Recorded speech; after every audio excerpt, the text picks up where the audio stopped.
Okay, so first of all, sorry for being late.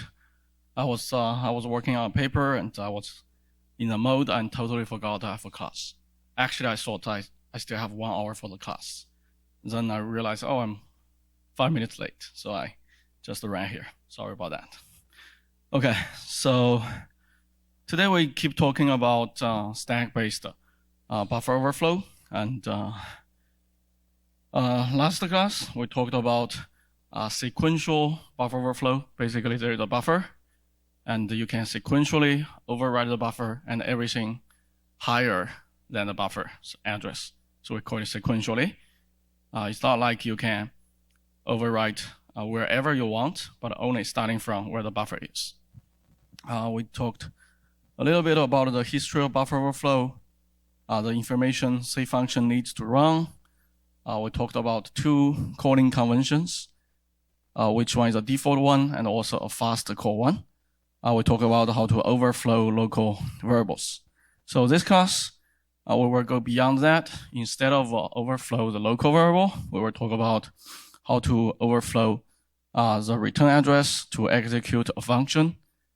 And maybe we can chain that together. We can execute more functions with parameters. So before that, let's just have a recap of what is return address and what is function frame pointers. So on the stack, we have saved EBP or RBP. We also have the saved EIP, which is the return address. So return address is an address for some piece of code. When we return, we're going to execute from that location. So that return address is called a code pointer, borrowing the pointer concept from C. So they are both stored on stack. So there is nothing really prevents the program or function from changing those values on stack. So if the attacker can overwrite those values, especially the return address onto the stack, when the function returns, then the CPU will start execute at whatever location the attacker wants the CPU to execute. So this is one of the most common vulnerabilities in C and C++ programs. Here we have our first control flow, our first overflow return challenge. So we have the main function here. The main function first will print out the address of print flag, which is a function. So this program already embed a library function called print flag. As long as you can call that function, it will print out the flag for you. Then it calls a vulnerable function called valfoo here. After that, it calls IPT the full. So let's say if then the valfoo function has a local variable buffer, 6 bytes at SQL level. Then there is a get function to get your input from the command line. Whatever you input will put into the buffer. And from what we learned Monday, we know that this could be a buffer overflow. The buffer is only 6 bytes at SQL level. Binary level, maybe more than that, but still, you can input thousands of bytes there. So when you input thousands of bytes, it will overwrite whatever has a higher address than the buffer itself, which includes the return address of the valfoo function. So if you override that, when the valfoo function returns, it goes to wherever you want the program to go to. So to get the flag, obviously, your goal is to change that return address to the function print flag. So when valfoo returns, it doesn't return to print f IPT the full. Instead, it returns to the function print flag and give you the flag. So if you do not exploit the vulnerability, the program will execute this linearly. It will print the address of print flag, it print valfoo, then it will print IPT the full. But if you exploit this, after valfoo, the program will execute print flag. After that, print flag will ever come back to this point. The program probably will just a segment fault, and it will not print out IPT the full, right? So first of all, let's say, what is the vulnerability here? The vulnerability here first lie into the calling to gets. Gets is a say library function. It's very similar to what was a vulnerable function we talked about last class? String copy, right? String copy. So gets will read a line from the std in, most likely the terminal, into the buffer pointed by the parameter until either terminating new line because it's read a line or a 0. So there is no check for buffer overflow overrun in this program. So that's why this is a bug. And we should, when you program, you should never use this function. Actually, the GCC or LLVM compiler you use now, if you use this function, also you use other string copy functions, it will tell you you should not use those functions anymore. They are not secure. So let's see step by step how this works. First, we have valfoo. Let's say at the beginning of the valfoo, the stack looks like this. The stack pointer points to the return address because valfoo was called by the main function. So the return address here actually points to somewhere at the main function at the beginning of IPT the full, that string. So now in this function, we first push EBP. So EBP will be saved to the stack. Then we move ESP to EBP. So both EBP and ESP points to the saved EBP. Then we subtract some constant from the ESP. We have seen this last class. This is to reserve some local variables. And the EBP now points to the old EBP, and also the whole thing is the stack frame of this valfoo function. So after that, we subtract it again. Obviously, compiler can be smarter to merge those two instructions together, but the disassembly I get from here, it's simply not merged. Okay. Then after that, we load effective address EBP minus E into register EAX. So then we push EAX onto the stack. And this is to call the next function, which is gets. And gets will have the buffer's address as a parameter. That's why this call here, we know that the buffer is actually at EBP minus E, which is somewhere here. So then we call the function gets, and that could be where the overflow happens. So look at this picture here. So if we want to overflow return, how many bytes do we need to overflow that? From the beginning of the buffer to save the EBP, how many bytes are there?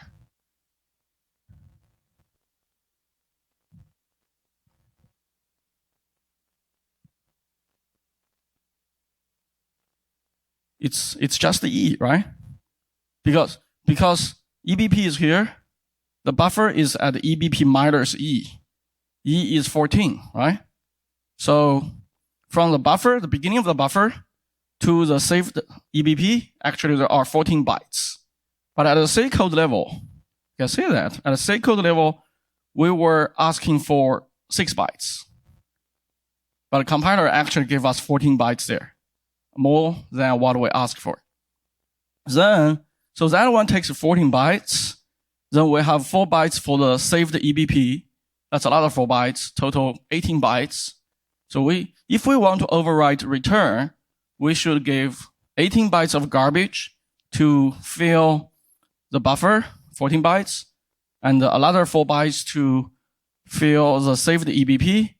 Then we can input the real target whatever we want, which is a print flag one, right? So let's assume we override that. We already override that. Then after we call back from the gets, then we return to, so after we call gets, we return to the main function. We return to the main function, and the main function, sorry, vol-foo, we return to vol-foo. Vol-foo keeps running. The next instruction in vol-foo will be adding ESP10 in hex, that's 16 bytes. So ESP moves to somewhere here, then move 0 to EAX. So EAX is for the return value. In this case, this function vol-foo always return 0. That's why we move 0 to EAX. Then we just do a leave and return. So leave are 2 steps. The first one is move EBP to ESP, then pop EBP. Then we do return. We are going to wherever we want to go. So like I said, if we want to overflow this one, what we do is we overflow the buffer, 14 bytes. We overflow the saved EBP, 4 bytes. We just put garbage there because we do not care the value here and here. However, the value at the return address, we're going to use the address of the function print secret. So after that, we do this return. It will just pop this address into our EIP. So we keep executing at this print secret function. So let's try that on our server.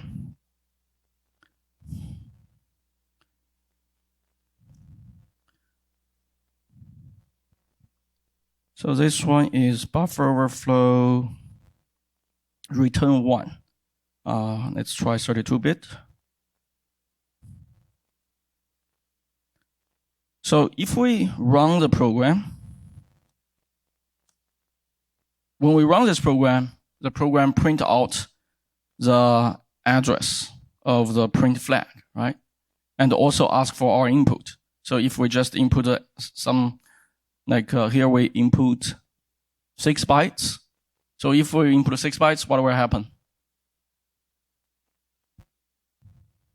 Yes, so if we input 6 bytes, no buffer overflow, then the program will just keep running and print IPD the full. That's it. So if we input many, oh, not here. This one takes from standard in. If we input many bytes, what will happen? Why do we get a segmentation for it? Yes. Yes. So then CPU will start executing from that address, which may not be anything there. Then we will get a segmentation for it, right?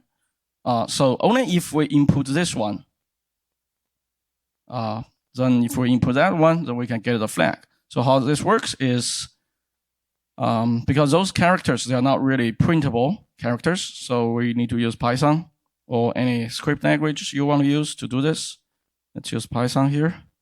Python 2. Then we print. Let's print. So we use a pipe to give this to the program. We want, like we calculated, 14 bytes of garbage. Garbage can be anything, maybe character F, and then 14 bytes, right? So if we just do this, we will get IPT the full, right? No, actually, when we do this, eventually we get a segment for it. 14. 14 is IPT the full. Okay. Because when we do 14, it's actually 15, right? Because there will be an ending 0, so we're actually giving it 15 bytes. That's why we get a segment for it. If we do 13, then eventually we give it 14 bytes, and it will only overwrite the buffer. You're not going to overwrite the saved EBP. So it will not give us a segment fault, but just IPT the full. However, if we get 14 bytes, 15 bytes, something like that, we're going to overwrite the least significant bytes of this part, the saved EBP, which is important information. If we override that, then eventually the program will crash. Not really at the end of valve return. It will eventually crash at the return of the main function. So when we do this, the program will crash. So before the program crash, we actually can get the flag, which is we put 18 bytes of garbage there. After that, we put that 4 bytes of that address. That's print flag's address. So we put 60 at the beginning because that's a lower address. 62, 55, 56, right? So when we do this, we overwrite the buffer. We overwrite this 4 bytes. We do not really care what we overwrite this 4 bytes. We put the return address to the print flag. After we go to print flag, it's going to use this one, which will trigger a segment fault. But before that, we already called the function print flag, which will give us the flag. So when we do this, we get the flag. This is the flag. And eventually we get a segment fault. But that doesn't matter anymore. Make sense?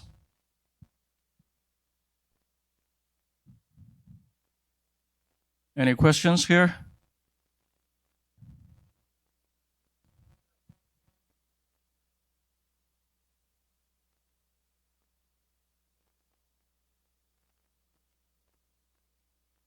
So why this one we get segment fault, okay?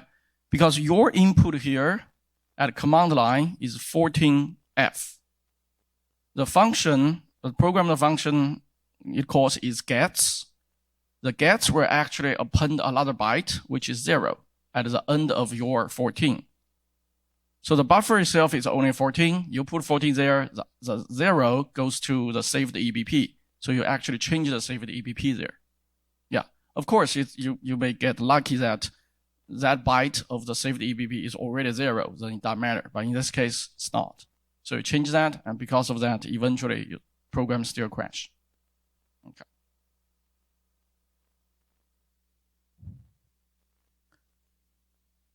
So this is actually a technique we can use to call library functions, not only the print flag function we put in the program. You can use this to call the standard C library functions. That's why this technique is called return to libc. So the 64-bit version of this actually would be the same. I will skip this one and leave that as a homework for you to finish. Okay, so we say that we can use this to return into instead of call into a function. But what if that function has parameters? Can we still do this? Let's say the level 2 of this program. Very similar here.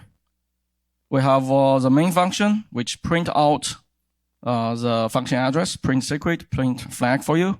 Then call val foo, then call print IP to the foo. The val foo is the same. The buffer is 6 bytes in SQL level, but maybe more at the binary level. So, however, the print secret function looks like this. The print secret function looks like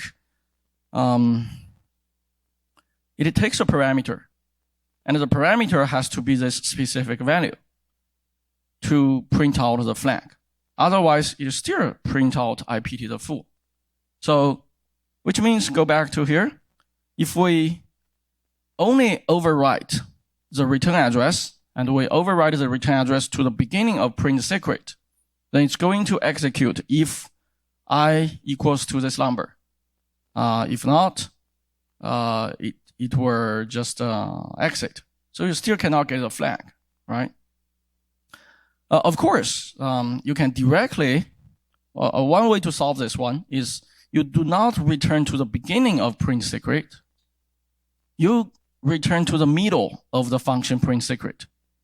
You directly return to the function print flag, or in the middle of the print secret to call the function print the flag, right? You can do that. Or the other way is you return to the beginning of print secret. However, you give it the parameter it wants.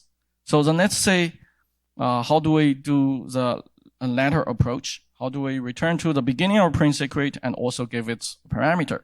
This is interesting because if you know how to do this, you can call any C library. You can return to any C library function with parameters because you know how to put the parameters on the stack, then return to any C library function. Because most useful functions, they take some parameters, right? So to understand how this works, we need to look at the binary code. So everything how it works, you look at the binary code. Because eventually the machine, the CPU, executes the binary, the instructions. Assume that we overwrite the buffer like this. The buffer we overwrite. The saved EBP, we just put garbage there. Like say we put 4 A's there, okay? Uppercase A. Then we put the address of print secret here. So after this, when we do return, what happens is first, the EBP will move to ESP, which means both EBP and ESP will point to that 4 A's. Then we're going to pop EBP, which means that 4 A's will go to the register EBP, and the ESP will move up 4 bytes. So ESP will point to the address of print secret. Then we are going to execute the return instruction. When we execute the return instruction, it will pop whatever ESP points to EIP.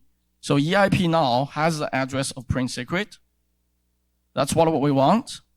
And at the same time, ESP will move up 4 bytes. Okay. So after this instruction, where are we going? We are going to the beginning of print secret, right? And this is what the stack looks like right now. So now we go to the beginning of print secret. And the first instruction we have is push EBP. And when EBP has a value 4 A's, we know that. Then we are going to push whatever we have in EBP to the stack. Then ESP points to here. Now ESP will move down 4 bytes and put the value onto the stack. Then the previous address of print secret will be overwritten to 4 A's in this case. Then we're going to move ESP to EBP, then both of them points to the first 4 A's there. Then after that, we finish setting up the stack frame of the print secret function. And the EBP of the function will be actually here. Okay? So now the parameter for this function will be EBP plus 8, which will be this address. It will be 4 bytes higher than the old it will be 8 bytes higher than the old print secret address actually. So which means to give this parameter, what you need to do is you need to override it this way. You need to override first the buffer, then you need to override the saved EBP. Here we're talking about the stack frame of the print secret. This one doesn't matter, whatever you put there, garbage. 4 bytes of the print secret address, another 4 bytes which you are not going to use. This one will be the return address of print secret, which you are not going to use. So the value here doesn't matter. However, 4 bytes higher than that, you should put the first parameter of this function, which in this case should be 1, 2, 3, 4, 5, 6. That's how you exploit this. So let's try this on. We're going to use both approaches. We use this approach first, then we use the next approach to exploit this. Let's say we are at buffer overflow buffer local 2. This approach only works for 32-bit, doesn't work for 64-bit. I will explain you why later. So when we run this program, let's say, here is the source code of this program. So when you do not input anything, are we using this? Oh, sorry, this is a wrong challenge. You should be overflow return to 32-bit.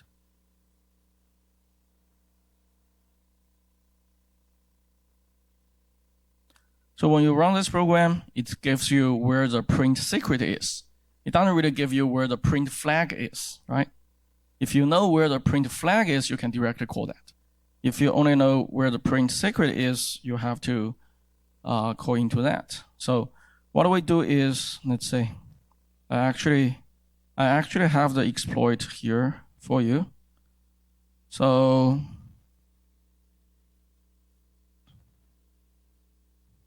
we first have the buffer will be the same size in this case. So we have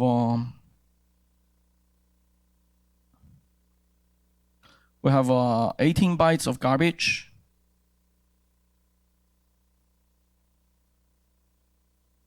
We have 18 bytes of garbage. After that, we have 4 bytes of the return address of 4 bytes of a return address, which we want to overwrite to the address of print secret, which is 38, 63, 55, and 56. So if we do this, what will happen? If we only do this, what will happen? If we only do this, we will go to here, and it will print out. It is not going to print out the flag. It will print out IP to the full. Now after that, it will just exit. So we're not going to get a segment fault. I'm not sure. Let's say the program here. Oh yeah, I do have an exit here. So we're not going to get the segment fault in this case. We do get a segment fault. It's possible that I have multiple versions. I've been changing things and I forgot to change this. If there is an exit, we're not supposed to get segment fault, because before the segment fault, it already killed the process itself. Probably the version we're using right now on the server do not have this exit there. Okay, but anyway, so this one, it will print out the IP to the full. So if you want to print the flag, then you add another 4 bytes of garbage. This 4 bytes of garbage will cover this part. Okay, the value of which doesn't matter. So when we do this, we still get IP to the full and segment fault. However, if you add another 4 bytes here, and it's 1, 2, 3, 4, 5, 6, 7, 8. When you do this one, you actually triggers this branch, which will print out the flag for you. Here, the latest version is not print out congregations. The latest version will just give you the flag. So some of the slides I've been using for years. Previously, I don't have the system. So I just have the program, give the program to you on virtual machines, and on virtual machines, the flag doesn't really matter, right? Because you have the full control of the virtual machine, you can get the flag anyway. So I just print out concatenations. Now on the server, yeah, go ahead. The 4 byte after the address is for this one.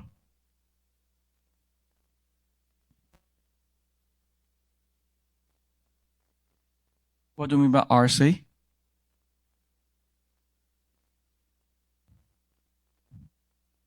Repeat that? Yes. Yes, that's a return address, but that is a return address for the print secret function. And before that, you already print out the flag. Yeah. that is a return address. That's correct. So technically, after calling the print secret, if you want to go to other places, you can still utilize that. Yeah, but here, that's not our go. Yeah.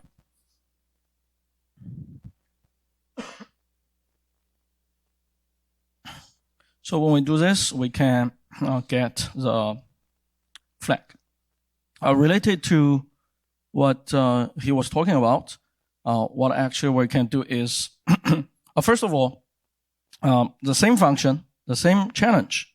If we can find out where print flag is, then we can still directly return to that. So let's say if we can find out that.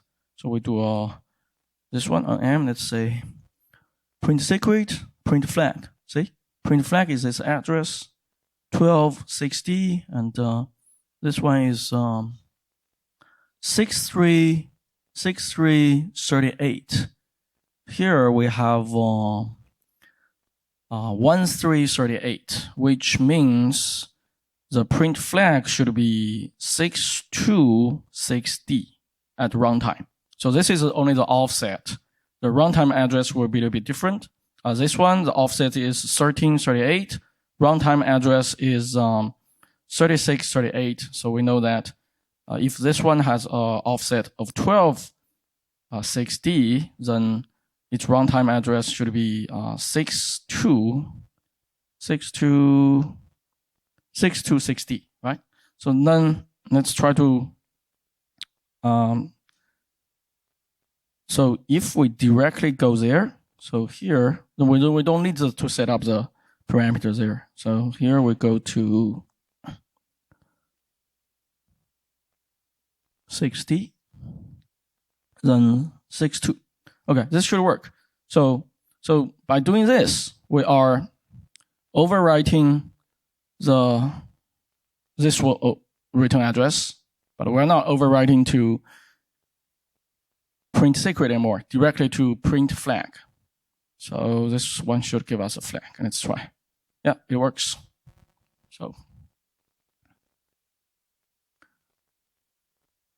okay, so let's say. So obviously, if you know how to set up the first argument, you also know how to set up other arguments. If we have another function, this function has 2 arguments. Then one is 1, 2, 3, 4, 5, another is deadbeef. So with using the same technique, you can set up the first argument here and the second argument at a higher, 4 bytes higher, right? That's how it works. So this approach doesn't really, like I just said, this approach doesn't really work on 64-bit machines. It only works for 32-bit machines. So recall what I taught in the last 2 classes. Can someone tell me why do you think this approach will not work for 64-bit machines?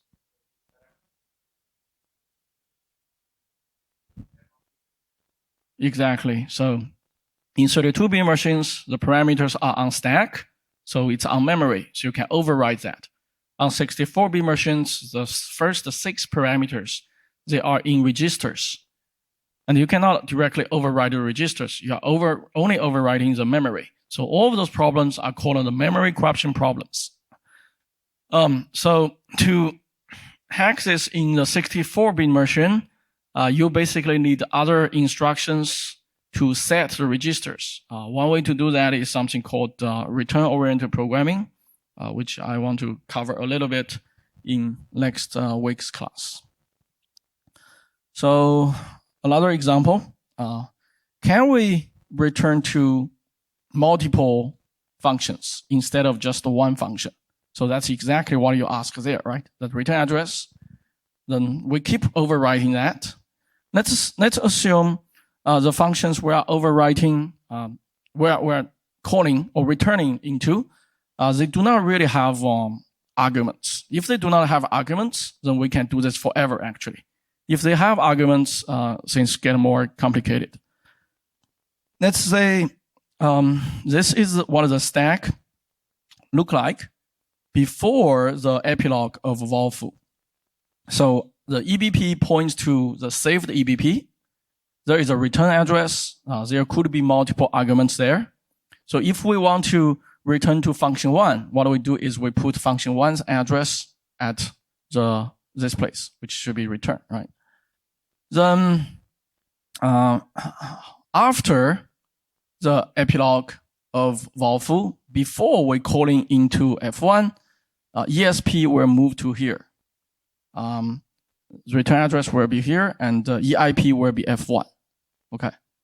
So then before, after the prologue of F1, then EBP will be points to this place. This is consistent with what we saw before. And the saved EBP will actually override the previous return address. And this new function, F1, will consider 4 bytes higher of that as the return address it's going to return to. So the beautiful part of this is those two addresses, they do not really overlap. F1, the next place you want to return to, it's not overlapping with the first place you want to return to, which means you can put all of them together. Let's say, if we just put 3 functions address here, F1, F2, F3, consecutively like this, and those 3 functions, as long as they do not take arguments, we are going to call them or return to them one by one, actually. So we can chain unlimited numbers of functions together, actually, as long as they do not have arguments. I actually remember there is a paper talking about even if the functions has parameters, have argument, there is a way to chain them together. But I don't remember how that technique works. And if you're interested, you can Google, try to find that paper. But this one is supposed to be easy to understand. Okay, so let's say how we can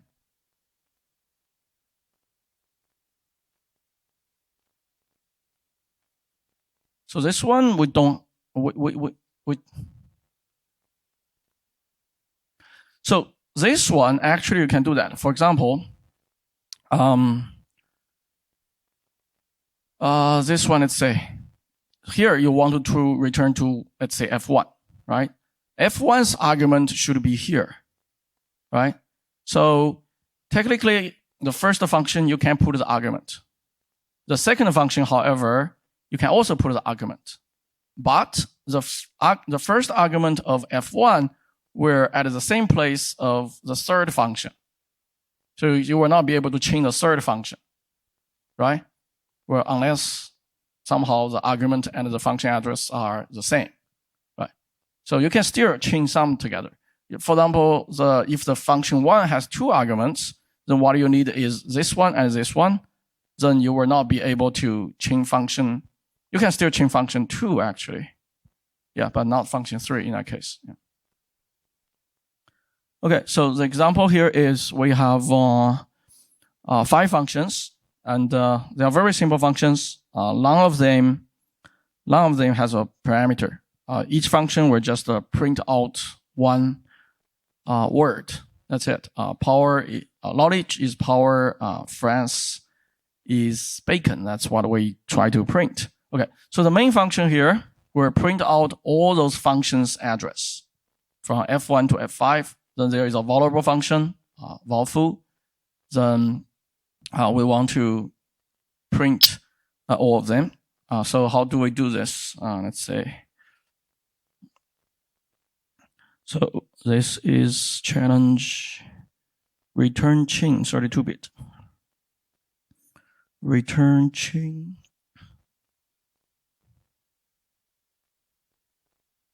This one actually, because we are not overwriting any parameters, this 64-bit also works. Overflow return chain 32-bit. Oops, sorry about that. Let's say, let's do an obj dump first to say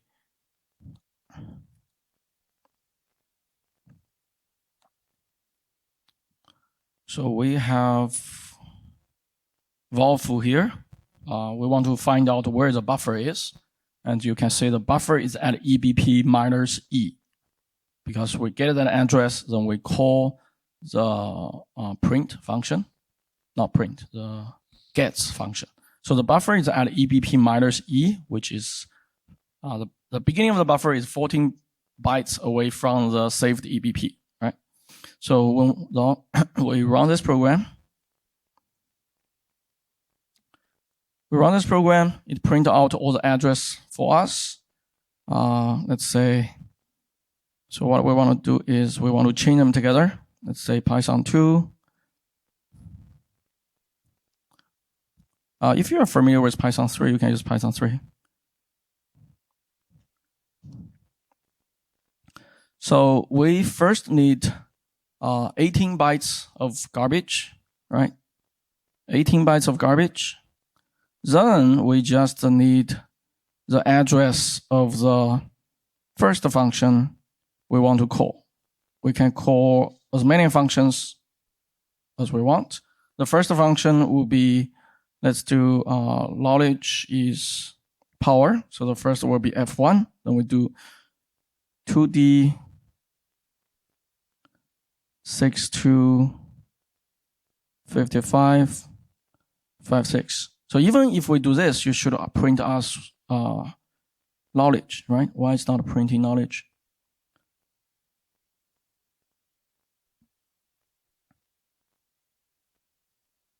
$2D625556. Why it's not printing? Should it be 18 bytes here?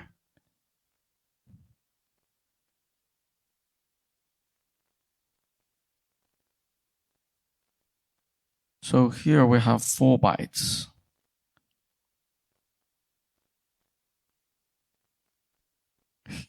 $14. What?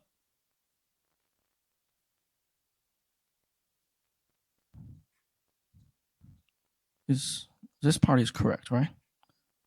Okay, this part looks right. So overflow return chain 2. So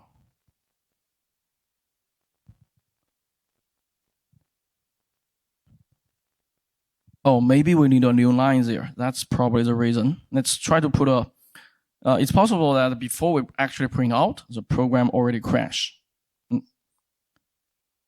because we don't have a new line there. Let's try to print bacon there.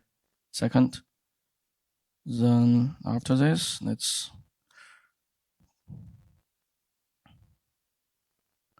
so bacon would be function 5. Function 5 would be A1 62 55 56. So yeah, that's a reason. So you see, this one, it actually print out knowledge bacon. So means F1 and F5 was returned 2. The reason the previous one is the kernel didn't have a chance to print that out yet. We did call the function print knowledge, and that function goes to the kernel, and the kernel actually buffers that word knowledge. And the kernel is waiting for more output materials before it actually output. Or it can wait for a new line to really flash the pipe to output. However, before that, we already triggered the segment fault, so we never say the word knowledge here, but we actually call the function print. So the second one, because we after we call print knowledge, we call print bacon, and also there is a new line symbol at the end, and that new line symbol forces kernel to actually print this out to the terminal. That's why we get this. So if we want to print out the knowledge bacon, we just need to, in the middle, we call F2, which is, right?